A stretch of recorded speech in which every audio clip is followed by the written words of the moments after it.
But just quickly, slightly moving on now, still sticking with Manchester United. Rob, you of course touched base with a player earlier on this week, Andreas Pereira, on just what he was thinking, how he's been coping. What was the latest come to that, and how is he actually coping in these times?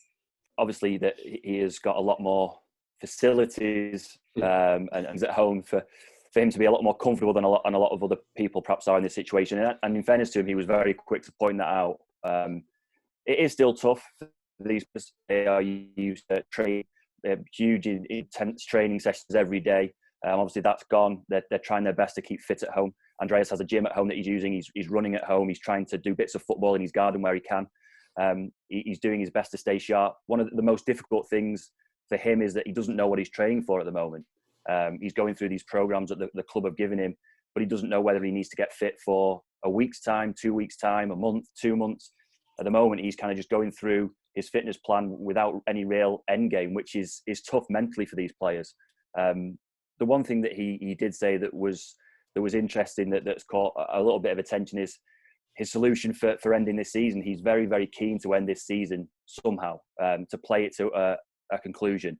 And he suggested that Premier League players may even be willing to play every day or every 2 days to get this season finished. Obviously there are more important things than finish a Premier League season. I think everyone is aware of that. But, there has to be decisions made about how this season comes to an end, whether it's declared null and void or whether it's played to a finish. And Andreas Pereira was very strong in his opinion that this season somehow has to be played to a conclusion. Augie, what did you make of that plan, I suppose, because it's still obviously a week in, week out topic of discussion as to how much of a league we can really resume?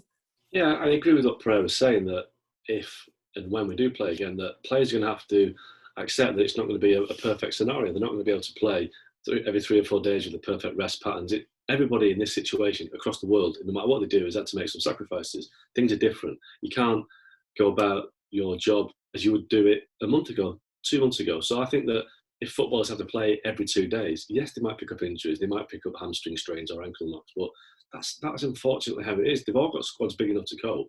If it means getting the season done, they may have to. 20 years ago maybe the pitches weren't great.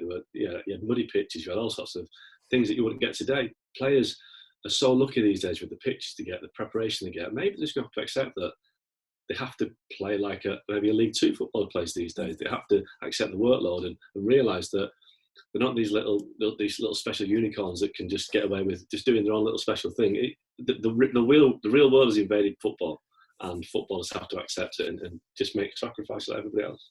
Thanks so much for watching ESPN on YouTube. And for more sports highlights and analysis, be sure to download the ESPN app. And for premium content and live streaming, subscribe to ESPN Plus.